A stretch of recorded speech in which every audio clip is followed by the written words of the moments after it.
आप तो दंगा कराने वाले मंत्रियों में से गिने जाते थे। उत्तर प्रदेश में शांति व्यवस्था कहीं बनी न रहे, इसके लिए कोशिश करते थे। अपराधी को खोजने के लिए पुलिस नहीं जानी चाहिए, लेकिन मोहम्मद आजम खां की भैंस खो जाए तो पुलिस उसको खोज करके मोहम्मद आजम खां के घर पहुंचाना चाहिए।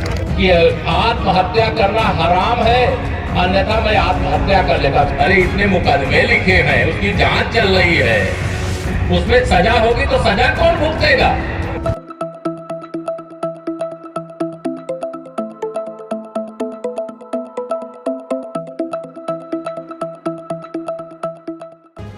रामपुर के चुनावी घमासान में डिप्टी सीएम केशव प्रसाद मौर्य ने आजम खान पर बड़ा हमला बोला है। इल्जाम लगाया है कि अपनी सत्ता के दौरान जनता को खून के आंसू रुलाने वाले अब हार सामने देखकर घड़ियाली आंसू बहा रहे हैं, इमोशनल ब्लैकमेल करने के प्रयास में हैं। कह रहे हैं आत्महत्या कर लेता लेकिन हराम है। भाजपा सरकार में पुलिस सही काम कर रही है तो कटघरे में खड़ा कर रहे हैं। जब खुद की सरकार थी तो पुलिस को उनकी भैंस ढूंढने के अलावा कोई काम नहीं था।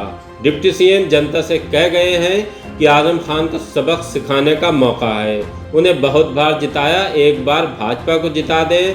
हम सबका साथ सबका विकास ईमानदारी से करने में लगे हैं। सुनिए डिप्टी सीएम आजम खान का नाम लेकर उन पर तमाम आरोप किस तरह से लगा गए हैं। एक अच्छा वातावरण, हमारे दानिश आजाद अंसारी जी यहाँ मंत्री परिषद के साथी के रूप में बैठे।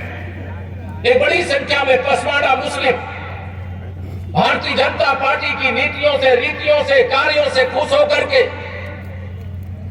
आज भारतीय जनता पार्टी के साथ खड़ा हो रहा है। 2022 के विधानसभा चुनाव में जब ऐसा माहौल बनाया जैसे लगा समाजवादी पार्टी सरकार में आ रही है, डरा करके लोगों से वोट लोगे।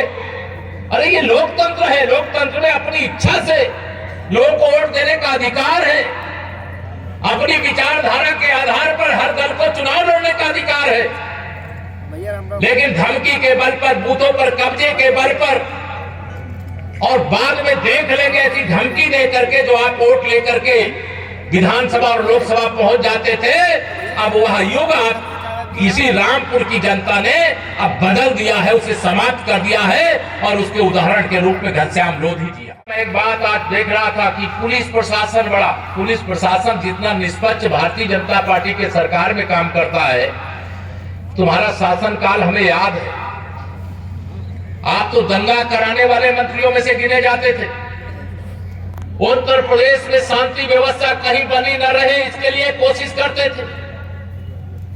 लोगों को आपस में लड़ाने का काम करते थे, गरीबों का हक लूटने का काम करते थे। इनके साथ कोई अधिकारी, कोई कर्मचारी सरकार में चाहे मंत्री रहे हो और चाहे यह सांसद विधायक रहे हो, इनके साथ कोई रहना पसंद नहीं करता। मुझे तो आश्चर्य है, माननीय नरेंद्र मोदी जी और आदरणीय योगी जी के नेतृत्व में सबका साथ, सबका विकास, सबको सम्मान, सबको आसान देने वाली भारतीय जनता पार्टी से हमारे अल्पसंख्यक समुदाय के मुस्लिम भाई क्यों दूर थे। अब कई जगह मेरे पत्रकार साथी कहते हैं कि ये बूथ तो मुसलमानों का था, इतना कमल के फूल को वोट क्यों मिल गया। मैंने कहा कमल का फूल सुशासन का, विकास का, खुशहाली का, सुरक्षा का प्रतीक है। 5 साल हमारी सरकार रही, पूरे यूपी में कोई दंगा की बात सुनी है क्या है आपने? बड़े से बड़े अपराधी के खिलाफ कठोर से कठोर कार्रवाई हुई। या पुलिस के साथ, प्रशासन के साथ जब समाजवादी पार्टी सत्ता में होती थी तो मोहम्मद आजम खान यहाँ के दूसरे मुख्यमंत्री बनकर के किस प्रकार का व्यवहार करते थे, आपको पता नहीं है क्या? पता है कि नहीं? दोनों हाथ में बताओ, पता है कि नहीं पता है? यहाँ एकदम आतंक। अपराधी को खोजने के लिए पुलिस नहीं जानी चाहिए, लेकिन मोहम्मद आजम खान की भैंस खो जाए तो पुलिस उसको खोज करके मोहम्मद आजम खान के घर पहुंचाना चाहिए। क्या इसके लिए पुलिस होती है? भारतीय जनता पार्टी की सरकार उत्तर प्रदेश में शपथ लिया है, कोई गुंडा, कोई माफिया, कोई समाजवादी पार्टी के मिनी जो मुख्यमंत्री उस सरकार के समय होते थे, मोहम्मद आजम खान के संरक्षण में किसी का शोषण और उत्पीड़न करने पाया क्या इस बीच? बताइए, जब से भाजपा की सरकार बनी, दोनों हाथ उठा बताइए, किसी का शोषण किया क्या? दोनों हाथ उठा बताइए, किसी किया क्या? अगर किसी ने किया भी होगा तो पुलिस आज अपराधी से नहीं डरती, आज अपराधी पुलिस से डरता है। ये जो जमीन और आसमान के बीच का अंतर है, उस अंतर को देखिए। गरीब कल्याण की योजनाएं आप याद करिए, जब सपा की सरकार थी तो गरीब को क्या गरीब कल्याण की योजनाओं का लाभ पहुंचता था क्या?